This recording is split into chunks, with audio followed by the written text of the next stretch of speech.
Platinum is a very good play. Platinum and palladium is a very good play. Not as extravagant a value as either of those, but outlook for platinum and palladium is muted because the big thinkers of the world tell us that the internal combustion engine is going away. Platinum is used, of course, for catalytic converters. I don't believe the internal combustion engine is going away until 2065 or 2070. You're listening to Kerry Lutz's Financial Survival Network, where you get valuable information you just can't find anywhere else. To thrive in today's trying times, you need the Financial Survival Network, now more than ever. Go to financialsurvivalnetwork.com and get your free newsletter and gift. Financial Survival Network, now more than ever. And welcome. You are listening to and watching the Financial Survival Network. I'm your host, Kerry Lutz. Well, Rick Rule is on with us now. Never forget, you find him at ruleinvestmentmedia.com. Rick, great to have you back on the show. So you're feeling like a stop clock that's been vindicated once every 10 years, 8 years? You know, what I do seems to lend it to that, Kerry. Resources come and go in favor. Mercifully, the sector is broad enough that something's always out of favor and cheap, and something's always in favor and expensive. And I think key to success in my sector is to buy the stuff that nobody wants and sell the stuff that everybody wants. And the market's been pretty generous with me in that regard over time. And have a lot of patience, right? I do. So how do you know when you're in that position and the world is against you? It seems like everything's going against you. How do you maintain your confidence and the strength of your convictions? Well, let me give you two examples. 2022, you interviewed me, and I was talking uranium. Nobody cared. I remember. But the arithmetic was compelling.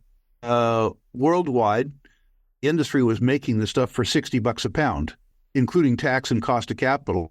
And they were selling for $20 a pound.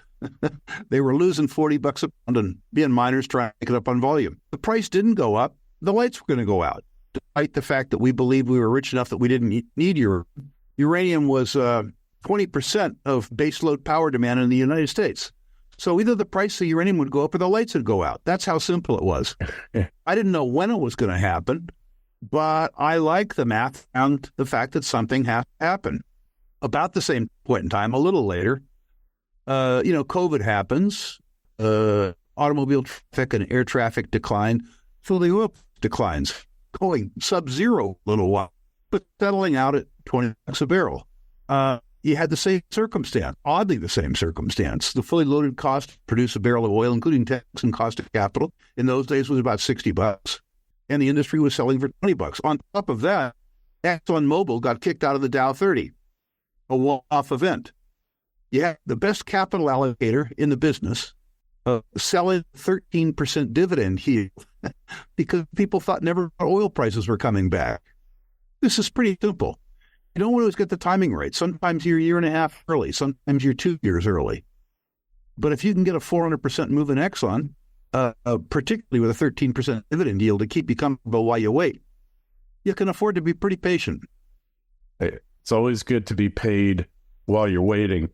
These situations, looking out at all the sectors that you follow, is there anything similar out there now? Is platinum that type of play? Palladium? Platinum is a very good play. Platinum and palladium is a very good play. Not as extravagant a value as either of those, but outlook for platinum and palladium is muted because the big thinkers of the world tell us that the internal combustion engine is going away. Platinum is used, of course, for catalytic converters. I don't believe the internal combustion engine is going away until 2065 or 2070. Until then, I don't see an overwhelming public demand for more smog. If you sell an internal combustion engine and you want to equip it for Western standards of air quality, you need platinum and palladium. And that's really interesting, Kerry. You know, it takes about $100 worth of platinum. Now, to put in a catalytic converter that enables the sale of a $40,000 or $60,000 car. If the platinum price doubled, it wouldn't change the finished price of a car. So I really like that. Meanwhile, platinum and palladium are produced really in 3 countries, South Africa, Zimbabwe, and Russia. if perchance there was some social circumstance in one of those three paragons of stability that would cause a disruption in production of platinum and palladium, it would be easy to see the price double. I'm not saying it's going to happen, but, the most stable of the three countries is Russia, and that's a pretty tough test for stability. Africa, basket case. Zimbabwe aspires to be a basket case. So I think that's a really interesting speculation. I also think North American natural gas over the 5-year term is stupidly cheap. It's overproduced right now as a consequence of byproduct production around shale, particularly in the basin. But Kerry, low prices are always the cure for low prices. We're building gathering and storage infrastructure. The European chemical industry is relocating from Germany to the United States to take advantage of our natural gas, and we're building liquefied natural gas facilities. So the oversupply problem that we talk about is going to cure itself. Right. So the benefit of natural gas-oriented shareholders. Do you remember the day? I mean, we were literally youngsters back then, but most of the heating in the Northeast was generated by burning, oil, number two.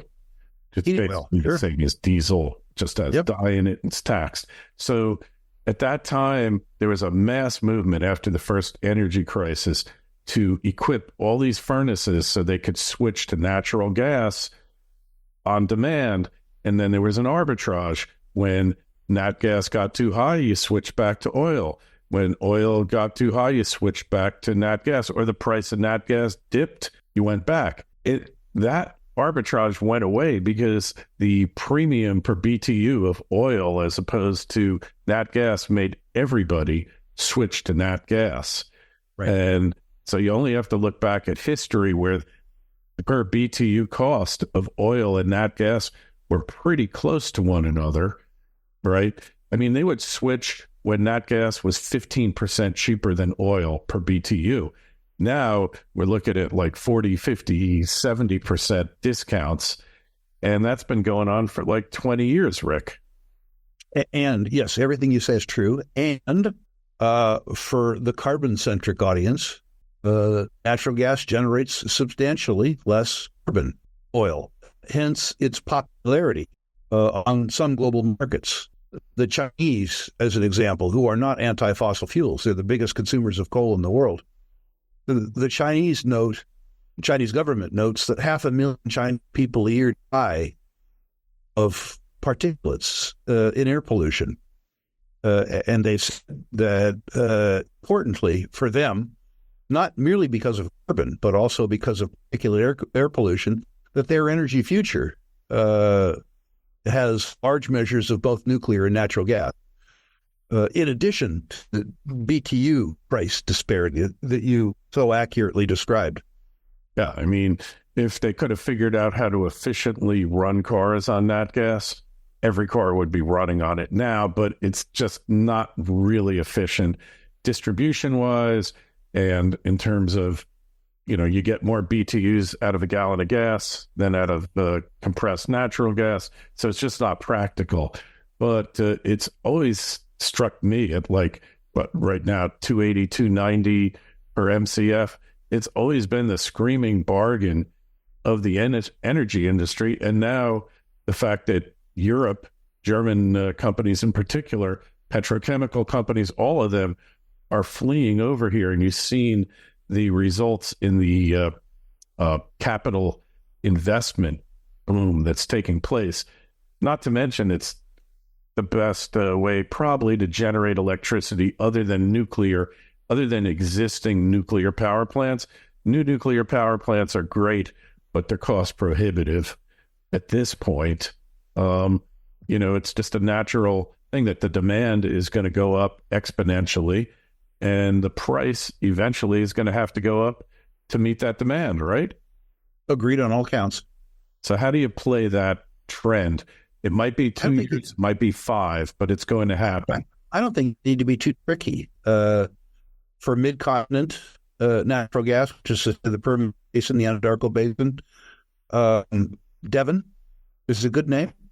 pays a nice dividend while you wait. For the U.S. Northeast, benefiting from home heating, benefiting from the relocation of the German petrochemical industry, also benefiting from the gigantic Marcellus gas field in the Northeast, you probably play Equitable, EQT. If you want to be a little cuter, the Canadian natural gas market is even more depressed than the U.S. natural gas market. Their Prime Minister, Mr. Trudeau, doesn't seem to see a business case, to quote him, for selling Canadian natural gas, despite the fact that the Germans would like it, the Japanese would like it. Everybody in the world sees the business case except for him. Us too, U.S. And there are names like Pado, Birchcliff, Park, Tourmaline, probably a little higher risk than U.S. names because of the implicit political risk around Mr. Trudeau's disdain for his commodities. But I believe that the markets ultimately will fail against political stupidity. Yeah, well, economic reality always has to triumph in the end. And, the whole world wants what you're selling. What about like in New York State? You got I can't remember the name of the trend there. But basically New York State, in Pennsylvania, you can frack, pull out the gas. Yep. But in New York, you're not allowed to. And now they're banning gas ranges and doing all sorts of fun things. It's inexplicable. Didn't criticize New York too much when I lived in California, because I believe that people who lived in glass houses shouldn't throw stones. I now live in Washington State, which, while stupid, is not as stupid as either California or New York. What you point out is one of the biggest, if not the biggest, in situ accumulations of natural gas in the United States is the Marcellus trend. Right, Marcellus, yeah. Goes, through from West Virginia and Ohio up through Pennsylvania into New York, and in fact, as far north as Quebec. On the Pennsylvania side of the border, it's generating lower energy prices, jobs, tax revenue, all those types of things. The New Yorkers have decided, in their wisdom, not access this wonder fuel. It's insane. But yeah, like I lived in New York too, but I enjoy throwing rocks at glass houses, even the ones that I'm in. And that's right. Part of the reason I got out is to say this socialist model has to fail. I got out 12 years ago, but I said it can't work long term, not just because you run out of other people's money, as Margaret Thatcher said, but because the system is flawed, because there's no price discovery. Decisions don't get made on an economic basis. And eventually, it has to fail. Agreed in all regards. All right. So nat gas, what about silver? Is silver like another nat gas? Because it's up. Everybody's partying like it's 1999. Silver is up to $30. It's going back, loses $2 in a day, like the good old days in 2011, 2010. But by all rights, it has a long way to go based on the same argument you made for platinum, right? In my experience, silver is schizophrenic. It's both an industrial material and a precious metal. In my experience, too, the most important part of the price volatility has to do with its utilization as a precious metal rather than industrial material. In prior precious metal markets, momentum has to be led by gold.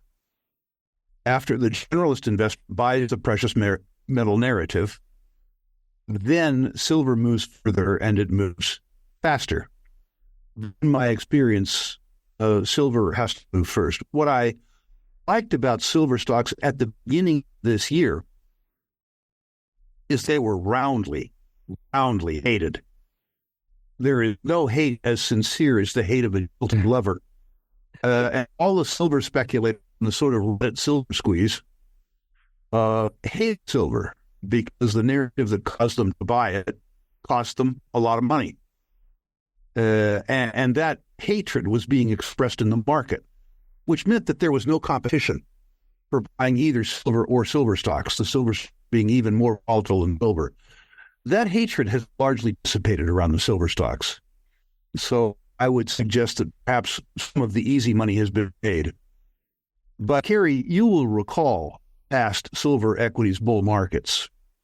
They are, well, Katie says, when the general investor comes into the silver market, it's like trying to maneuver a dam through a garden hose.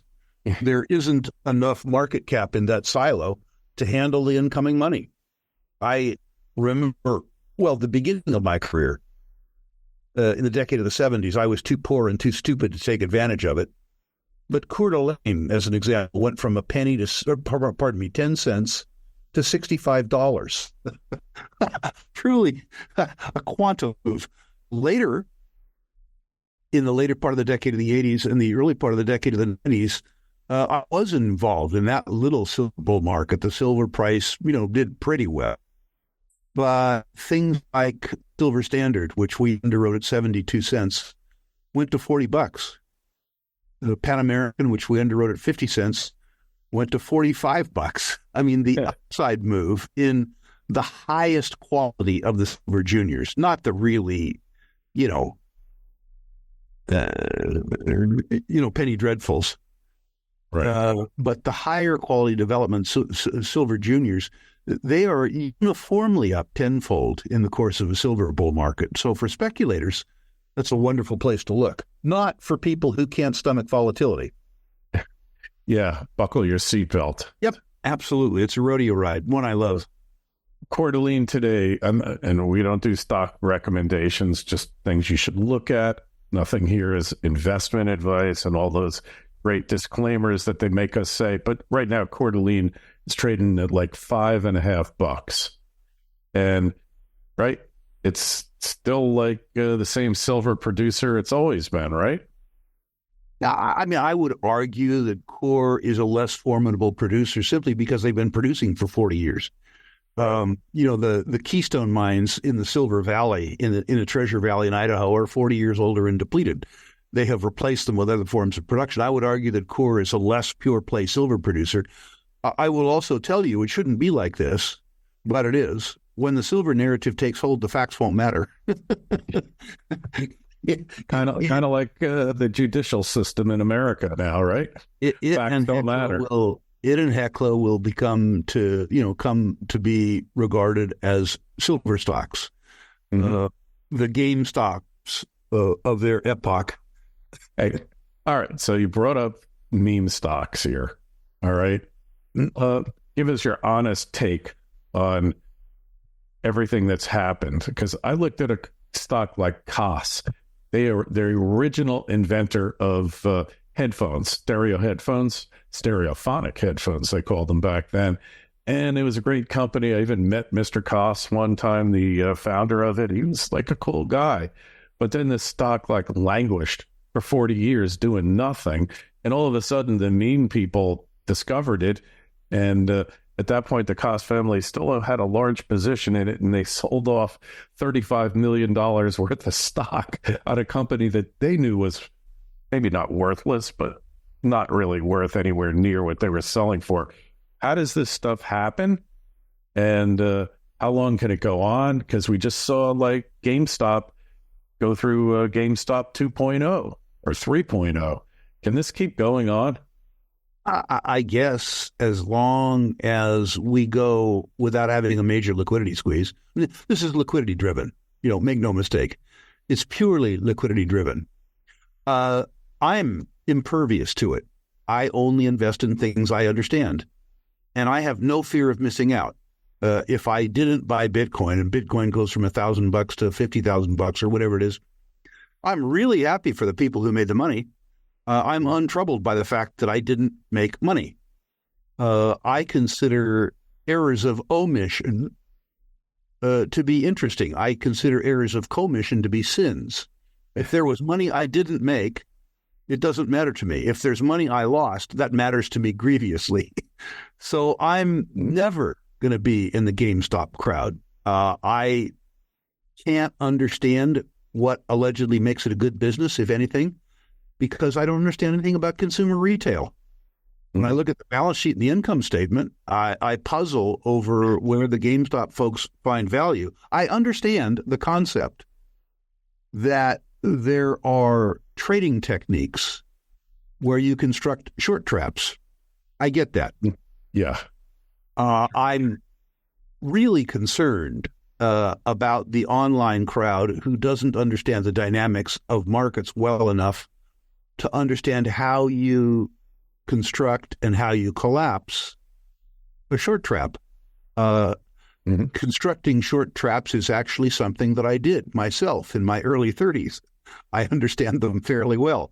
But these were very, very, very small circumstances in very, very controlled situations. So what's happening now appears to me to be, for most of the practitioners who I wouldn't describe as particularly sophisticated, a very, very dangerous activity. Yeah, it's like running in front of a steamroller to pick up nickels, right? Right. Like, just as a point of fact, the Bitcoin's right around, it's June 11th today, it's right around 67,000. So you could have made even more money off of it, Rick. But hey, so let's talk about these short squeezes.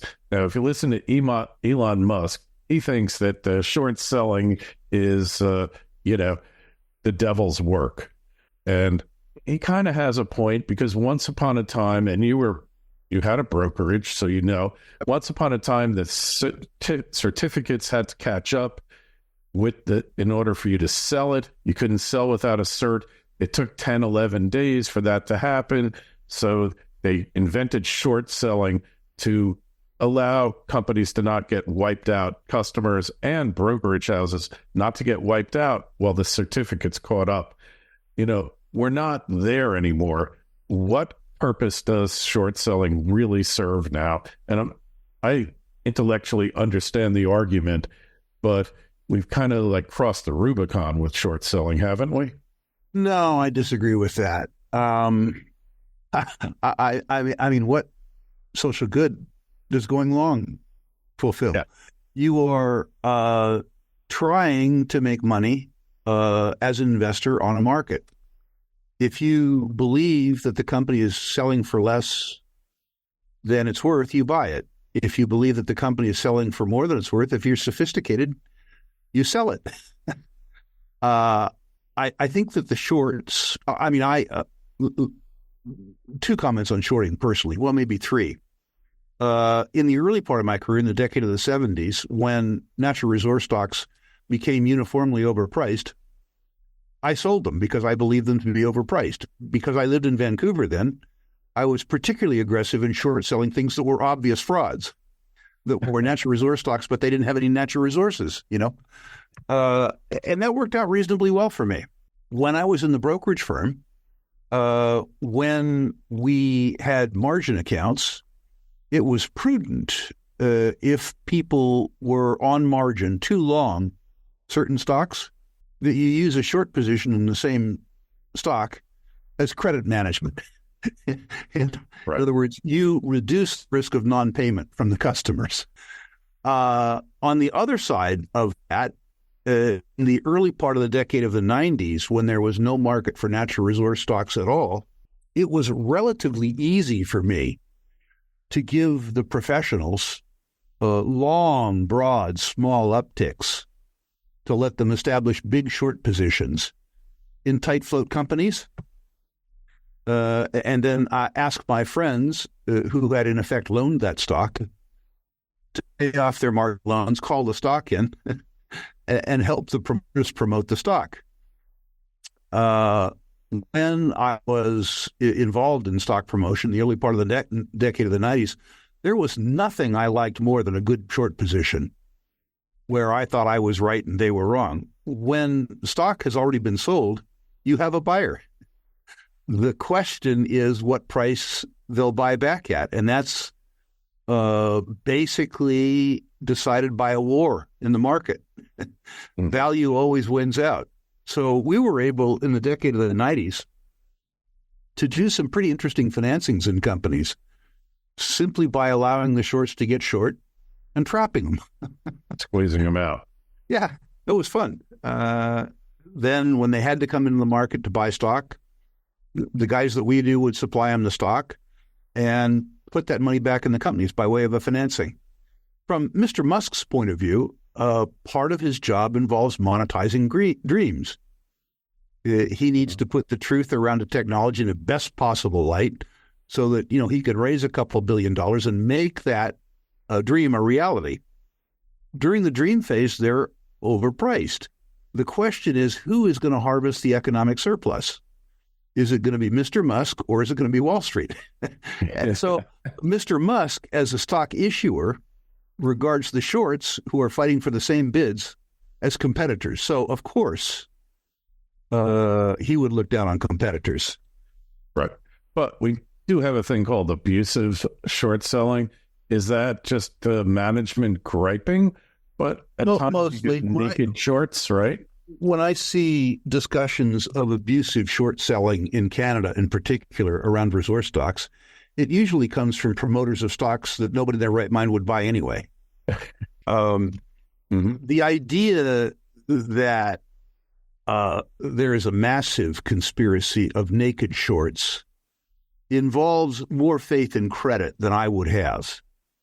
If I was running a clearing firm and I was ultimately responsible for the shorts delivery, and they were short, and I could see that they didn't either have or have access to the collateral, I'd throw the trade out. If there is a massive naked short selling network out there, and there is a clearing firm that is financing that, because they ultimately have to end the trade. They have to make it good. And those people have a very different sense of what's a prudent credit than I do. I can tell you that if there was a Jersey City market maker who was short a broad spectrum of stocks, quote, on the finger, which is to say, without access to collateral to back up what is in effect a stock loan, I wouldn't loan them money. And if you're allowing them to maintain a short position, which you are ultimately good for, you are in effect loaning them money. Or if nothing else, you're providing insurance for them. You're backstopping them, yeah. And that just doesn't make any sense to me. I mean, I was in that business for a very long time, as you know, Kerry. Sure. And I was happy to be a lender, but I wanted to be a collateralized lender. Yeah, it's always better to be secured than nothing as insecure as an unsecured lender in this world. Right. Now, my former partner, who is a very nice guy, a very honest guy, a very bright guy named Eric Sprott, believes that this is a major problem. And it may be. I just don't understand, with my background as a lender, but what lender would be stupid enough to allow it to become a major problem? Because that lender wears all the liability for maybe 20% of the profit. That just doesn't make any sense to me. Yeah, when that squeeze happens and they can't cough up the money, basically first it's the broker and then it's the clearinghouse. Yep. They got to cough up that money. Yep. Because everybody's got to get paid. Otherwise, you have no faith and no confidence in the exchange, and that's a real negative. So somebody's got to make good, right? Correct. So interesting. I do think there's instances of it. I don't think it's perhaps as widespread as many would like to believe, but I think it happens on occasion where they just play the rules. And Kerry, earlier in my life, I was really attracted to the short game because I figured that I could use fundamental analysis on both sides of the market. I got trapped myself a couple times. In both circumstances, arithmetically, I was right. Yeah. But I lost a lot of money. The bad thing about the short side is that while the probability is high, the penalty for failure is extraordinary. The most you can make is 100%. The most a stock can go is to zero. The most you can lose doesn't have a top. Yeah, infinite, in theory.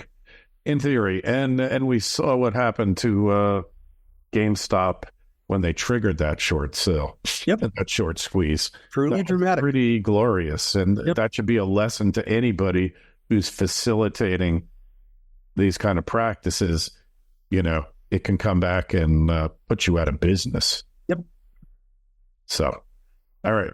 Well, so looking ahead here, I mean, we covered undervalued sectors? Anything else in the resource space that's available to Joe Sixpack or Steve Chardonnay that we should be paying closer attention to and have the attention span of greater than a day trader on amphetamines?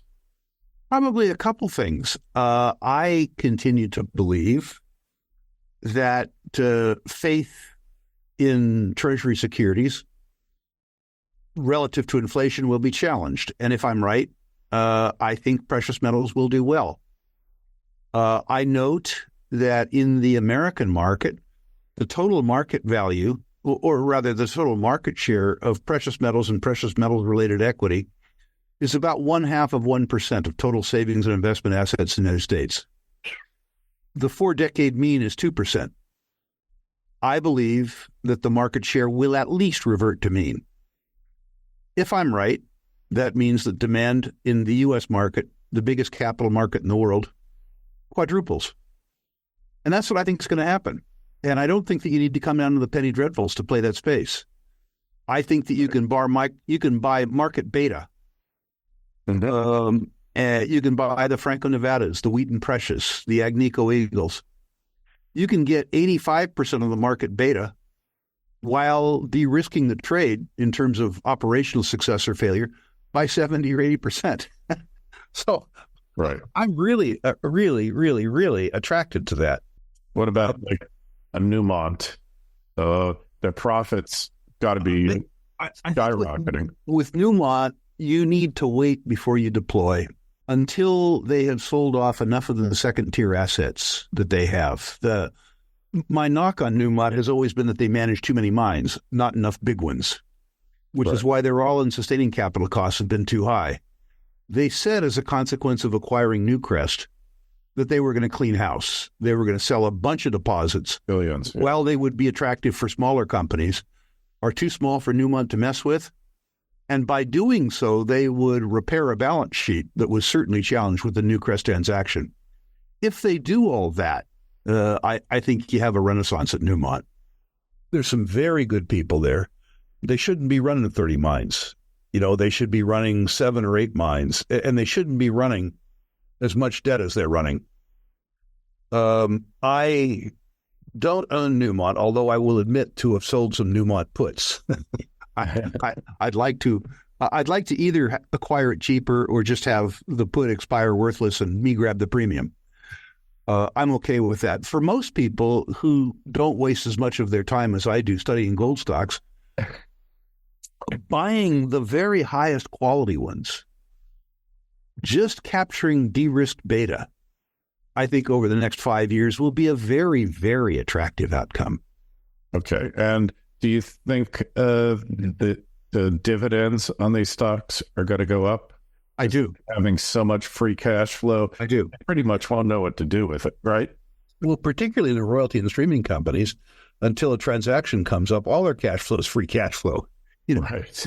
At Franco-Nevada, in effect, 11 basis point management expense ratio. Their gross is their net. Yeah. And they may have great deployment opportunities coming up, particularly around writing gold streams on big copper assets. I mean, that's going to be a very good business for the next 5 years. But until those transactions materialize, most of their free cash flow surplus. Right, and they're just kind of sitting on it, waiting for the next big deal. So they got to send a little bit to the shareholders' benefit, right? Yep. Interesting. So, all right. So, U.S. dollar, like I'm sick of talking about it because, it's like Mark Twain said, rumors of my death have been greatly exaggerated. Well, maybe not death, but maybe aging process setting in here, weakness.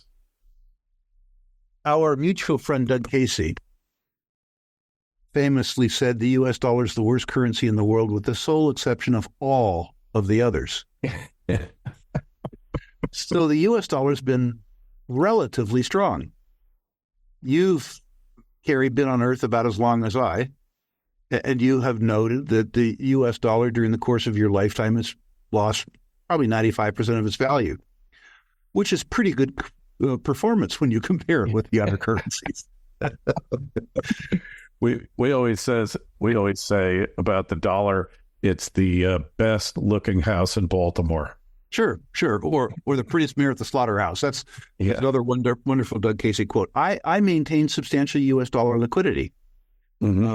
I do it knowing that at least for the basket of goods and services that I consume, that the value of my savings declines by 7.5% compounded, while the interest in my savings is 4.2 or 4.3% compounded. In other words, I understand that saving money costs me 3% of my purchasing power. Bad arbitrage. But I do it because I found that once every 10 years, there's a liquidity crisis. And so I regard that negative interest rate as an option payment. In 1987, and much more particularly in 2008, yes, having the cash gave me both the tools and the courage to take advantage of those circumstances rather than being taken advantage of. So I do that, and I do it primarily in gold and in U.S. dollars. Okay, so I think we're about done, but I have one question for you about cycles.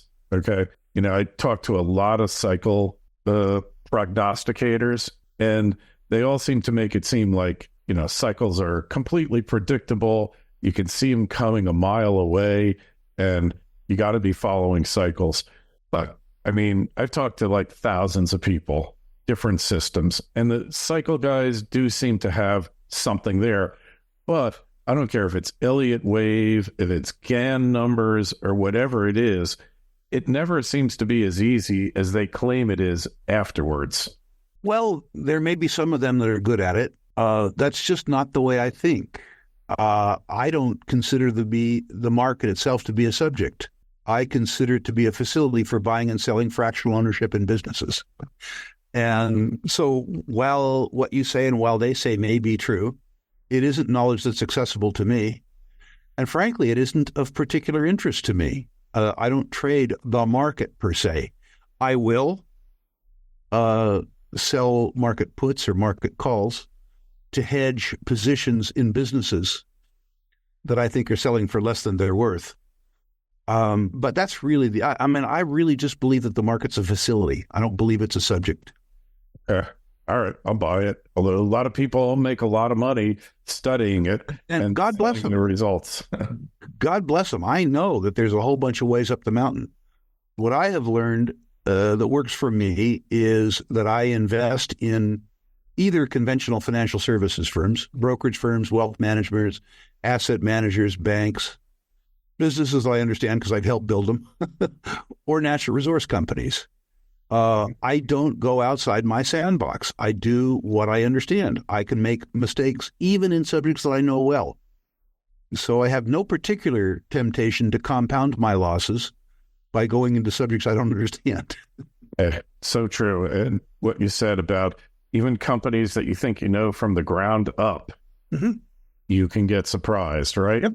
And somehow, like especially in the junior sector, they'll almost invariably find a way at times to blow up, right? Absolutely. So, but when you do hit the right one, it can be life-changing. So that's what keeps everybody going, right? Well, it's worked for me. I joke, my wife will say that when I have my investment hat on and I'm talking about allocating prudently, she points out that all the money I now invest carefully, I made by speculating wildly. So I'm okay on both sides of the card. All right. Hey, so you got a couple of events coming up, one virtual, and of course your annual conference that takes place in sunny South Florida, just 35 miles south of me. And we're having like massive thunderstorms now and 90 plus degree days, but that's what Florida's like. So that is from July 7th to the 11th.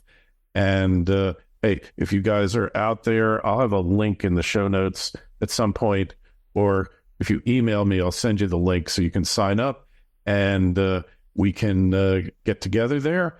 And then you've got a virtual event coming up on the 19th of this month, so a little more than a week. That's correct. Oh, well, once every 90 days, we do something called the boot camp, which is an 8-hour-long deep dive into some subject around natural resources. And I mean, we've been doing this for years and years and years. Once a year, we do an annual in-person conference, this time in Boca Raton, Florida. In either case, if you sign up, there's no financial risk to you. If you don't believe for any reason whatsoever you didn't get your money's worth, email me and I'll give you your money back. I'm the only financial education provider that I know of that has an absolute gold-plated money-back guarantee. With regards to the boot camps, you need to be interested in the topic. We did, uranium 3 years ago. We did silver.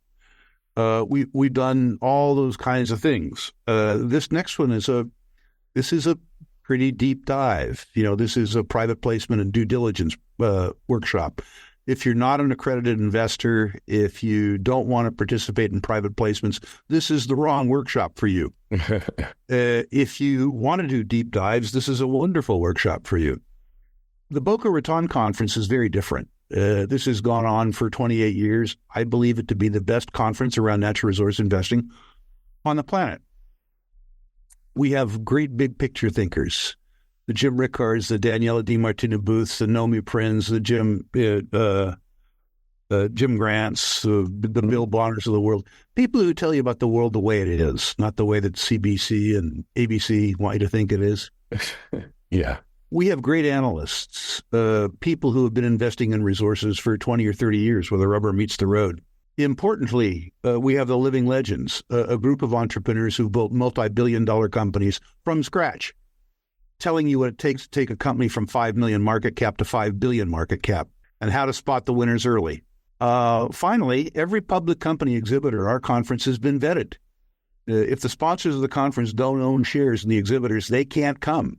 There's no guarantee because I buy stock in a company, the price goes up, but there is an absolute guarantee that the process is early. Pardon me, is honest. At most conferences, the qualification to be an exhibitor is a check that cashes. Yeah. What we're able to do as a consequence, of all that is offer our attendees an absolute gold-plated money-back guarantee. Whether you attend live in person in Boca Raton, July 7 through 11, or if you join thousands of other investors in the comfort and convenience of your own home via live stream, your tuition is 100% refundable if you don't think I've earned it. Hey, you're not going to get a better deal than that out there for sure. I've been going for years now, try never to miss it, and I will be there this year, July 7th to the 9th, because I'm taking off for the Freedom Fest conference shortly thereafter. But I can't wait to see everybody, and I will attest to the fact that the companies that appear at your conference are far and above the creme de la creme of the sector. And knowing the people who run them and the results that they've achieved and the way they protect shareholders and their investments. So looking forward to it. Hey, the link to both conferences, the virtual and the physical, the live conference will be in the show notes to this interview on financialsurvivalnetwork.com. And Rick, we will see you in a few weeks. Kerry, thank you so much. I look forward to hosting you in Boca. Thanks for listening to Kerry Lutz's Financial Survival Network, your solution to today's trying times. For the latest, go to financialsurvivalnetwork.com. Financial Survival Network, now more than ever.